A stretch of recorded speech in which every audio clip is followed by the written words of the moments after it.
क्योंकि ना मैं शुरू से ही लेट नाइट पढ़ के सोने की आदत है। तो मेरे घर वाले कहते हैं सो ले, यहाँ पे 9-9 10-10 बजे उठती है, तेरी सासू उठाओगी नहीं 5 बजे तो बेरा पटेगा। और मैं हमेशा कहती थी कि ना मैं तो ओढ़े भी 8-9 बजे उठा करूंगी। और मेरे को ना ऐसी ही सास मिली। अच्छा। वो भी लेट उठती थी। अच्छा। हम दोनों लेट उठते। तो इनको राम राम सभी को, आप सभी का स्वागत है देसी विदेशी ग्लोबल चैनल पर। आज हम मिले हैं सोनिया से, सोनिया नैन बिहान। ये यूएसए में वेन स्टेट यूनिवर्सिटी में फिजिक्स से पीएचडी कर रही हैं। तो आज हम इनसे पूछते हैं कि यहाँ तक पहुँचने के लिए इन्होंने क्या क्या किया। वीडियो को लास्ट तक देखें। सोनिया, अपने बारे में इंट्रोडक्शन दो एक बार। नाम तो बता ही दिया इन्होंने। मैं दोनोदा से हूँ और सरसोद मेरी शादी हो रखी है। दोनोदा 2 है, मेरा छोटा दोनोदा है। अच्छा, ये कहाँ, हरियाणा में कहाँ से पड़ता है? डिस्ट्रिक्ट मेरा जींद है और ये नरवाना के पास पड़ता है। अच्छा, तो स्कूल आपने बताया आपका सरकारी स्कूल था? हाँ, government girls senior secondary school Danoda famous school है, क्योंकि मेरे गांव के आसपास जितने भी गांव है ना, सबसे बड़ा स्कूल मेरे गांव में ही था, +2 तक का। अच्छा, तो सब जानते ही होंगे आसपास वाले लोग। बहुत बढ़िया। और ससुराल आपने बताया सरसोद? हाँ, सरसोद डिस्ट्रिक्ट हिसार है। वैसे पास पड़ता है, मेरा गांव और सरसोद पास ही है, पर डिस्ट्रिक्ट अलग है हमारी। ये हिसार में पड़ता है। अच्छा। मेन रोड पे है दोनों ही गांव। तो आपकी माँ ससुराल में फैमिली में कौन कौन है? मेरी ननंद है, मम्मी पापा, मेरे हस्बैंड। अच्छा। तो और मैं यूएस में पिछले साल आई थी, पीएचडी में एडमिशन हो रखा है मेरा। अच्छा, तो आपकी एजुकेशन के बारे में बताओ आप एक बार। आपने कहाँ से एजुकेशन स्टार्ट की, गांव से की या कहीं और से की? यहाँ आने से पहले आपने क्या क्या किया? मेरी एजुकेशन +2 तक गांव में था, मेरा गांव से किया था। उसके बाद फिर मैंने हिसार एडमिशन लिया था बीएससी में, केवीके के अंडर, कुरुक्षेत्र यूनिवर्सिटी। फिर उसके बाद मास्टर के लिए मैंने एमडीयू के अंडर किया सोनीपत से। बेसिक एजुकेशन है, इतना ज़्यादा हाई लेवल का नहीं है। तो एमएससी के बाद फिर आपने यूएसए में ही क्यों सोचा कि मेरे को पीएचडी यूएसए से ही करनी है? एमएससी के बाद, जैसे अपने इंडिया में सबको पता है कि एमएससी के बाद नेट या गेट लेवल का कोई एग्जाम है ना, उसके बेस पे पीएचडी में जाते हैं बच्चे। तो मैं भी तैयारी कर रही थी, उसके ड्यूरिंग में एक प्रोफेसर से मिली थी। तो उन्होंने बोला कि अगर आपको पीएचडी में ही जाना है तो आप एक बार बाहर का सोचो, अब्रोड में कर सकते हो क्या, ये अच्छा रहेगा। मैंने उनको फॉलो किया फिर। तो आपने यूएस से ही क्यों चूज किया? मैंने गूगल करा इस बारे में, तो मैंने देखा कि यूएस की ही पीएचडी हर जगह, मतलब एक वैल्यू है यूएस की पीएचडी की। अगर आप अपना टाइम दे रहे हो, करियर बनाने के टाइम पे इतना लंबा टाइम अगर आप स्टडी में दे रहे हो, तो एक वैल्यूएबल डिग्री होनी चाहिए। अच्छा। पीएचडी के साथ साथ आप और भी स्किल सीख रहे हो, तो यूएस मुझे सबसे अच्छा लगा इस बारे में। अच्छा, तो इसकी फीस वगैरह के बारे में भी रिसर्च किया आपने? हाँ, फीस वगैरह का रिसर्च करा। और सबसे अच्छी बात ये थी कि सिर्फ एप्लीकेशन फॉर्म थोड़ा बहुत लग रहा था, टोटल मिला के जैसे वीजा इंटरव्यू तक का मैंने गूगल करा तो 1 लाख से भी कम पड़ रहा था। ये अच्छी बात थी। अच्छा, तो वहाँ यूनिवर्सिटी की फीस वगैरह का कैसे रहता है? यूनिवर्सिटी की फीस, अगर आप अंडर ग्रेड या एज ए ग्रेजुएट स्टूडेंट जाते हो मास्टर करने के लिए, तो आपको ट्यूशन फी पे करनी पड़ेगी, जो कि महंगी है थोड़ी सी। बट अगर आप एज ए पीएचडी स्टूडेंट जा रहे हैं तो थोड़े बहुत कोर्स की रिक्वायरमेंट होती है, तो उसके लिए खुद यूनिवर्सिटी पे करती है। अच्छा, आपको सिर्फ कोर्स वर्क लेने हैं। अच्छा, मतलब स्कॉलरशिप देते हैं वो? हाँ, स्कॉलरशिप प्लस ट्यूशन फी भी यूनिवर्सिटी पे करेगी। अच्छा अच्छा, हाँ सही है, अच्छी बात है। तो फिर अभी पीएचडी में एडमिशन के लिए सोनिया क्या क्या प्रोसेस किया, क्या क्या स्टेप्स किए, एक बार उनको ना डिटेल में बताओ। आपकी जो स्टूडेंट्स इस वीडियो को देख रहे हैं तो उनको भी गाइडेंस मिले कि क्या क्या स्टेप फॉलो करने पड़ते हैं। हाँ, सबसे पहले मैंने गूगल करा कि रिक्वायरमेंट क्या है पीएचडी में एडमिशन के लिए। तो मैंने चेक करा कि एकेडमिक स्कोर कितना होना चाहिए। तो मेरे मास्टर का बन रहा था 8 CGPA है मेरा। पर यूएस में ना CGPA मेजर करने का ना अलग वे है, ये आउट ऑफ 4 करते हैं, अपने आउट ऑफ 10 है। जैसे मेरे 8 आउट ऑफ 10 थे, यहाँ आउट ऑफ 4 होना चाहिए। वो बाद में ना ट्रांसक्रिप्ट के थ्रू, एक वेस्ट के थ्रू वेरिफिकेशन करवाते हो, वो बाद की वो है। पर आप रफली भी चेंज कर सकते हो, गूगल पे आप करोगे ना कि आपका कितना बनना चाहिए। अच्छा। मेरा 3.5 से ऊपर ही बन रहा था। अच्छा। तो ये अच्छा था, क्योंकि मोस्टली यूनिवर्सिटी में ना 3.2 हो वो इनफ है। जैसे अपने होता है ना A grade, B grade, C grade, तो उसके लिए ना B ग्रेड होना चाहिए। ठीक है। उसके बाद फिर मैंने एकेडमिक का हो गया कि हाँ मैं एलिजिबल हूँ, कर सकती हूँ। उसके बाद फिर मैंने एक प्रोफिशिएंसी टेस्ट होता है, क्योंकि यहाँ सब कुछ इंग्लिश में है। तो उसके लिए मैंने देखा, क्योंकि मोस्टली ना जैसे ऑस्ट्रेलिया या अदर कंट्री का है तो अदर टेस्ट भी चल जाते हैं। यहाँ मोस्टली ना टोफेल का करते हैं। अच्छा। आइल्स भी चल जाता है, पर आइल्स में ना 7 से अब होना चाहिए बैंड। और टोफेल का होता है 120 का एग्जाम होता है। अच्छा। तो उसमें से आप अबो 80 गुड स्कोर है। अच्छा। तो मेरा 83 बना था। अच्छा। उसके बाद थर्ड स्टेप था, टेस्ट हो गया, एकेडमिक स्कोर अच्छा था मेरा। उसके बाद फिर मैंने CV और SOP तैयार करना था, पर उसके लिए ना मुझे पहले डिसाइड करना होता है कि आप किस फील्ड में जाना चाहते हो। अच्छा। जैसे मेरा फिजिक्स था तो मैंने फिजिक्स में कंडेंस मैटर चूज करा था। उसके अकॉर्डिंग मैंने फिर लिस्ट बनाई यूनिवर्सिटीज की कि ये इस टॉपिक से रिलेटेड किस यूनिवर्सिटी में हो रहा है। तो जैसे मैंने 8-10 के आसपास यूनिवर्सिटीज में लिस्ट बना ली। फिर जैसे मैंने यूनिवर्सिटी का नाम सर्च करा, उसमें उस डिपार्टमेंट पे गए, डिपार्टमेंट में फैकल्टी की प्रोफाइल विजिट करी।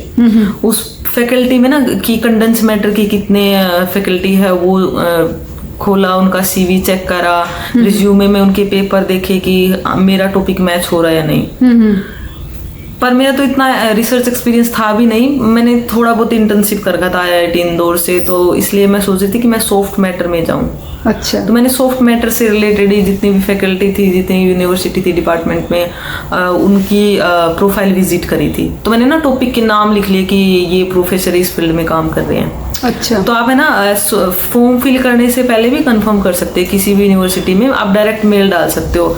और US के प्रोफेसर की सबसे अच्छी बात ये है कि अगर आप मेल करोगे ना तो ये रिस्पॉन्स जरूर करेंगे। यस और नो तो बात की बात है, पर ये रिस्पॉन्स बहुत जल्दी करते हैं। अच्छा। इंडिया में नहीं करते मोस्टली, मैंने देखा है। मैंने जैसे मैं यहाँ आने से पहले सोच रही थी कि एक बार डायरेक्ट बात कर लेती, क्योंकि मेरा वहाँ भी JRF और गेट था ना, तो उस बेस पे मैं जा सकती थी। अच्छा।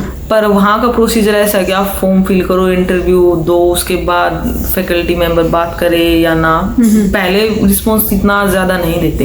ये यहाँ की अच्छी बात है, मतलब आप पहले ही किसी यूनिवर्सिटी में जाना चाहते हो, मन बना लिया, तो यहाँ के प्रोफेसर से आप पहले ही बात कर सकते हो। अच्छा, तो उसके बाद आपको फिर यहाँ से रिस्पॉन्स मिला कि हाँ, तो उसके बाद फिर मैंने उसके अकॉर्डिंग SOP और CV तैयार करा था मेरा। CV में आप मेंशन कर सकते हो कि आपकी क्या स्किल है, एकेडमिक स्कोर क्या है, कोई कॉम्पिटिशनल लैंग्वेज जैसे होता है ना कहीं पाइथन, मैटलैब, आप लैब में आप आगे काम करोगे तो वो अगर आपको आता है तो वो मेंशन कर सकते हो आप कि मेरा कॉम्पिटिशनल में है। और इंग्लिश का बोल सकते हो आप कि मेरी अच्छा है, मैं कम्युनिकेशन स्किल अच्छी है मेरी। तो फिर आपका ये वेन स्टेट यूनिवर्सिटी से रिप्लाई आया कि हमारे पास है यहाँ पे पोस्ट? हाँ, वो जैसे मैंने बताया ना कि मैंने फिल करा था एप्लीकेशन फॉर्म। उसके बाद मोस्टली यूनिवर्सिटी का मई फर्स्ट वीक तक आ जाता है। डेडलाइन होती है, मतलब कि US की हर यूनिवर्सिटी मई फर्स्ट वीक में रिस्पॉन्स देगी, रिजेक्शन या फिर आप सेलेक्ट हुए रिजेक्ट हुए, ये फाइनल है, मई में आ जाएगा। अच्छा। मेरा मई 2 को आया था शायद वेन स्टेट यूनिवर्सिटी का। अच्छा। उसके बाद है ना वो ऑफर लेटर बोलते हैं उसको, ऑफर लेटर भेजा, उसमें ना सारा कुछ मेंशन होता है कि आपको इतनी स्टाइपेंड देंगे, ट्यूशन फी, इंश्योरेंस देंगे, उसको I-20 बोलते। तो जैसे मैंने रीड आउट करा तो उसमें सब कुछ अच्छा था, बहुत अच्छा था कि मेरे को ट्यूशन फी वगैरह ये सब पे करके देंगे। तो मैंने एक्सेप्ट कर लिया था, उस पर साइन करके वापस भेज दिया। अच्छा। उसके बाद वो I-20 तैयार करते हैं फिर। अच्छा, तो ये जो स्कॉलरशिप यूनिवर्सिटी ने दी, इसके लिए जब आपने वो ईमेल की थी उसी में मेंशन किया था कि आपको स्कॉलरशिप या फाइनेंशियली हेल्प चाहिए, या इन्होंने अपनी तरफ से की? नहीं, इन्होंने ऑफर बताया था शुरू में जैसे वो ऑफर लेटर बताया ना मैंने, जैसे मैंने एप्लीकेशन फॉर्म फिल करा, फिर उसके बाद मैं सेलेक्ट हुई, तो उसमें मेंशन था कि हम ये दे रहे हैं, अगर आप एक्सेप्ट करना चाहते हो तो साइन करके भेजो, फिर हम उसके बेस पे I-20 बना के देंगे। पहले आपको ऑफर लेटर पे साइन करके देना होता है। अच्छा, तो फिर उसके बाद जब आपने ऑफर लेटर एक्सेप्ट किया तो उसके बाद क्या प्रोसेस शुरू हुआ फिर? उसके बाद क्योंकि जैसे मेरी तो शादी हो रखी है ना, अच्छा। तो मैं चाहती थी कि मेरे हस्बैंड का भी साथ में लगे। अच्छा। और यूएस की अच्छी बात ये है कि अगर आपका पार्टनर आपके साथ जाना चाहता है तो ये अलाउ करते हैं। अच्छा। क्योंकि इनको भी पता है कि PhD एक लंबा कोर्स है, फैमिली सपोर्ट चाहिए। तो शुरू में जैसे मैंने I-20 के लिए बोला था तो उसमें मेरा सिर्फ F1 दे दिया था इन्होंने। तो बाद में मैंने फिर से मेल किया कि मुझे अपने हस्बैंड का भी चाहिए।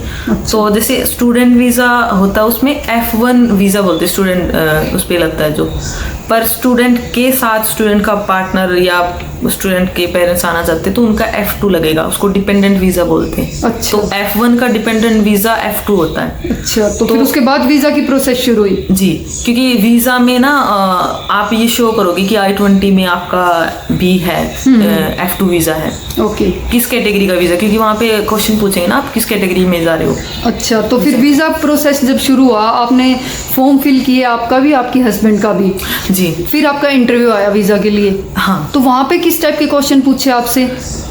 बिल्कुल ही बेसिक क्वेश्चन थे।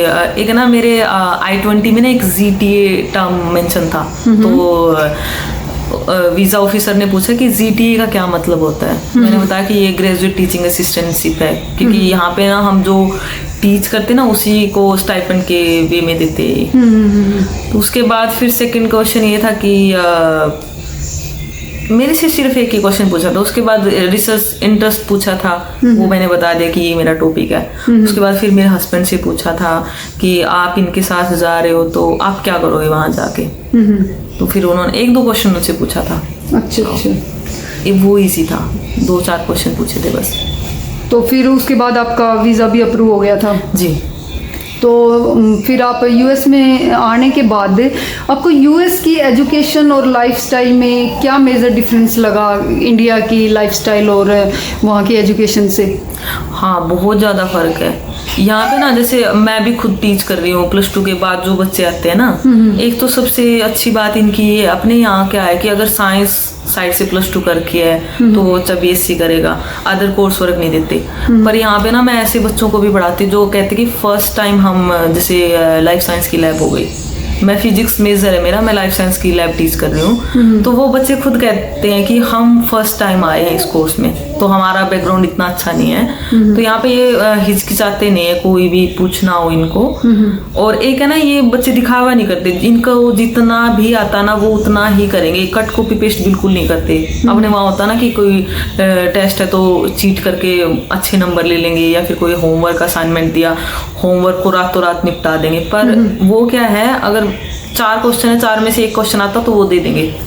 इनको फेल होने का डर नहीं लगता। मतलब इनका इसी को बोलते हैं रियल नॉलेज, कि आप क्लास के बाहर हो, कोई आपसे कोई पूछ रहा है तो आप बता सकते हो, इतना ही आप टेस्ट वाले दिन बताओगे। पर अपने क्या है कि एक सिस्टम ही ऐसा है, कोर्स वर्क इतना डाल देते हैं कि खुद मेरे साथ भी हुआ, जैसे BSc MSc के एग्जाम होते थे ना, हम 1 वीक पहले रटने लग जाते थे और वो फिर सारा वोमिट कराए पेपर में, उसके बाद भूल गए।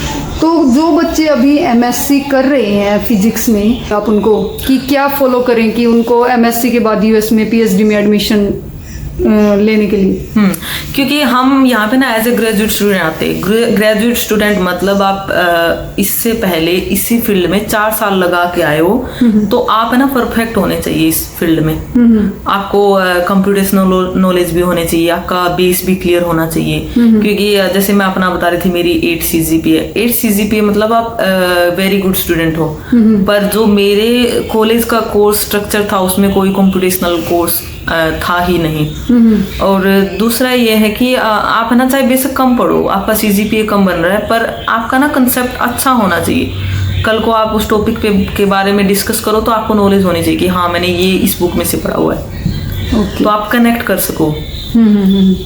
और दूसरा यही है कि अगर आप पीएचडी में आना चाहते हो, खासकर पीएचडी में, तो आपका बेस तो क्लियर होना चाहिए। आप कैसे भी बनाओ, आप खुद से सेल्फ स्टडी करके बनाओ, या फिर आपको ग्रेड की चिंता नहीं करनी कि मैं क्लास मिस कर सकती हूँ, उस टाइम आप लाइब्रेरी में बैठ के अपना बेस बनाने की कोशिश करो।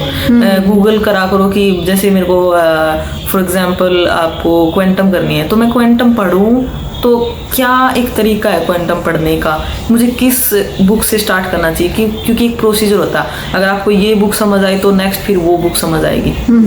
ये मैटर करता है, क्योंकि आप घंटों लाइब्रेरी में बैठे रहते हो, आपने गलत उठा लिया बुक, आपने शुरू में हायर लेवल का उठा लिया तो वो समझ नहीं आएगी, तो वो आपका वेस्ट है। पढ़ने का तरीका होना चाहिए। ठीक है, तो अभी आपसे एक पर्सनल क्वेश्चन पूछेंगे कि आपका ये पूरी सक्सेसफुल जो आपकी लाइफ रही है यहाँ तक, इसके पीछे किसका हाथ है? किसने आपको मोटिवेट किया? शुरू तो मैं करूँ तो अगर बचपन से ही बोलेंगे हम, क्योंकि तभी से हम एक ड्रीम बनाने लग जाते हैं माइंड में। तो मेरे पैसे ना बिल्कुल भी पढ़े लिखे नहीं है, पर मुझे ये था कि क्योंकि मैं घर में सबसे बड़ी हूँ मेरी बहनों में, तो मुझे कुछ बनना है। मुझे कितने बहन भाई हो आप? हम 4 बहनें, एक भाई है। अच्छा। जॉइंट फैमिली वैसे मेरी। अच्छा। तो आपने जैसे बताया कि आपने सरकारी स्कूल से 12th की है। वहाँ से मैंने थोड़ा शुरू करा कि मुझे इस फील्ड में जाना है, ऐसे करना है। अच्छा। तो मेरे चाचा ने सबसे ज़्यादा मेरी हेल्प करी, स्कूल में कॉलेज में एक सारा खर्च उठाना, हॉस्टल में रखना कि बेटा आने जाने में टाइम वेस्ट नहीं होगा आपका, पढ़ो, आपको पढ़ना है। उसके बाद लकीली मेरी शादी भी अच्छे घर में हो गई, ये भी एजुकेशन की तरफ थे, एक तरह से कन्वर्स कह सकते हैं कि ये भी चाहते थे मैं आगे बढ़ूं। और फिर मैंने शादी के जस्ट बाद ही डिस्कस करा था कि मुझे आगे बढ़ना है, अब्रॉड जाना है मुझे। तो तैयार हो गए मेरे हस्बैंड मेरे साथ। अच्छा। मेरे इन लॉज ने अलाउ कर दिया। अच्छा, आपके सास ससुर ने कोई ऑब्जेक्शन नहीं उठाया? वो खुश हुए, बल्कि मतलब बेटा आप आगे बढ़ना चाहते हो तो बढ़ो। तो लास्ट में आप क्या संदेश देना चाहोगे जो इस वीडियो को देख रहे हैं? सबसे जरूरी होता है, अगर आपको कुछ भी चाहिए ना, उसके बारे में ड्रीम करो। आप सोचो, आप मतलब सोने से पहले 10 मिनट लगाओ कि मैं ना ऐसे जा रही हूँ, ऐसे कर रही हूँ। क्योंकि ना मैं ये चीजें +2 से सोचने लगी थी, मुझे नहीं पता था मैं कैसे जाऊंगी, पर मैं हर रोज सोचती थी कि मुझे ना कहीं बाहर जाके ऐसे पढ़ना है मुझे। क्योंकि मेरी फैमिली में तो मैं पहली लड़की हूँ, इवन मेरे गांव में ही पहली लड़की हूँ मैं जो यूएस आई हूँ। तो आपको ना ड्रीम करना पड़ेगा, आपको कुछ चाहिए ना तो उसकी इमेज बनाओ शुरू में। इमेजनरी वर्ल्ड क्रिएट करोगे ना अपने अंदर, तभी प्रैक्टिकली आपकी लाइफ में होने लग जाएगा वो। इमेज करो, फिर उसके बाद उस पर काम करो। ये बहुत अच्छी सोच लगी भाई आपकी। देखो मतलब पॉजिटिवली उस साइड सोचो, इमेज बनाओ और उसकी तरफ उसकी तरफ काम करना शुरू कर दो। मैं इस बारे में बताना चाहती हूँ मैं इस बारे में बताना चाहती हूँ क्योंकि ना मैं शुरू से ही लेट नाइट पढ़ के सोने की आदत है। तो मेरे घर वाले कहते हैं सो ले, यहाँ पे 9-9 10-10 बजे उठती है, तेरी सासू उठाओगी नहीं 5 बजे जो मेरा पटेगा।